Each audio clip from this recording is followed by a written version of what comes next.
Now, after the Prime Minister named Sharad Pawar's daughter Supriya Sule in the list of opposition names that he mentioned and accused them of corruption, Sharad Pawar has now responded. He's in fact questioned the Prime Minister, saying there's no need for him to have mentioned Supriya Sule, saying that all of the allegations of graft are simply not true.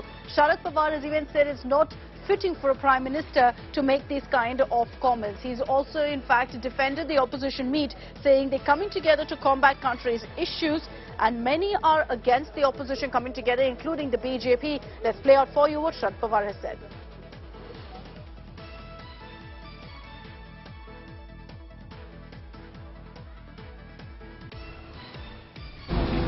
क्या बोलना चाहिए, इसका एक नया नमूना देश के सामने रखा है।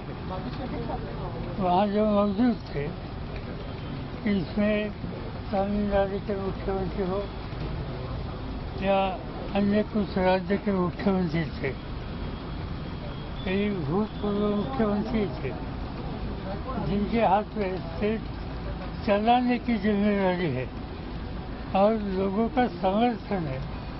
ऐसे साथियों के बारे में इस तरह का स्टेटमेंट करना कहाँ तक सामुदायिक है, इस बारे में प्रधानमंत्री ने सोचने की आवश्यकता है कि उन्होंने एजुकेशन या इसके बारे में कुछ बातें कही है। सिर्फ महाराष्ट्र गवर्नमेंट ने कितनी इन्वेस्टमेंट इस क्षेत्र में की, वो देखने के बाद ही पता लगेगा कि वो जो कहा है वो सच्चाई के आसपास नहीं है। Let's take this across to our National Affairs Editor Rahul Srivastava, who's joining us on this broadcast. Rahul, good evening. If you look at the Prime Minister's speech and how really he's attacked the opposition, naming every single one of them, there's two core issues essentially that is used. One is corruption, the other dynasty politics.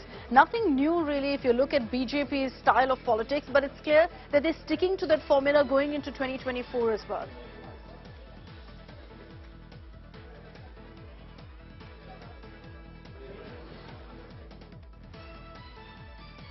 All right, Rahul, I think you're muted. We're going to wait for a brief second so that you can unmute yourself and join us live here. Yes, Rahul, you can hear me? Go ahead.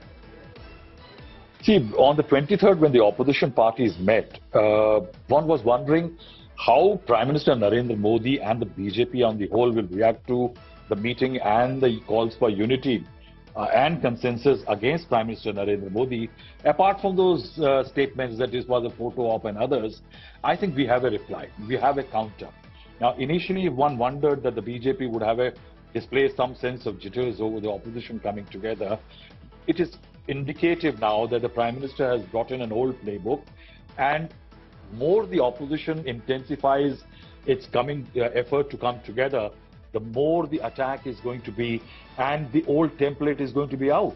In 2014, Prime Minister Narendra Modi, and even after that in states like Uttar Pradesh and others, this dynastic politics element was very prominent. If you recall, Rahul Gandhi being targeted as Shahzada. Now, what the Prime Minister is doing, that if the BJP can actually prove that this is a gathering or coming together of struggling dynasts who are out to get to power so that they can meet their sense of entitlement, I think that's what the political template the BJP Prime Minister is throwing. And what it seems that more they try to come together, the more the BJP will harden its stand on that. Then the struggle element comes in the corruption element. In Karnataka, corruption hurt the BJP. In Madhya Pradesh, it can hurt the BJP. So before anybody could start the corruption element, Prime Minister Narendra Modi has stepped in by calling that there is a corruption issue. Almost everybody, if you recall, in the coming together of the opposition, Akhilesh Yadav, Lalu Yadav's son, Lalu Yadav, Mamata Banerjee's nephew, there are a lot of cases against central agencies against these leaders in the coalition which is trying to be formed. Now, in that, the BJP can continue targeting them. But I think beyond that, the larger attempt by the government, by the BJP also, very distinctly now, is a sense of polarization. The polarizing element cannot be ruled out, especially in a state like Madhya Pradesh. And I was earlier saying to Shiv in the program that the BJP Prime Minister has done this in a state where the Congress is trying to enter the Hindutva gym, while the BJP is flexing Yeah. its saffron muscle. And Very that is true. why it makes it interesting that the UCC, the Uniform Civil Code element, has been pushed into the public. I think we'll be hearing a lot on that now.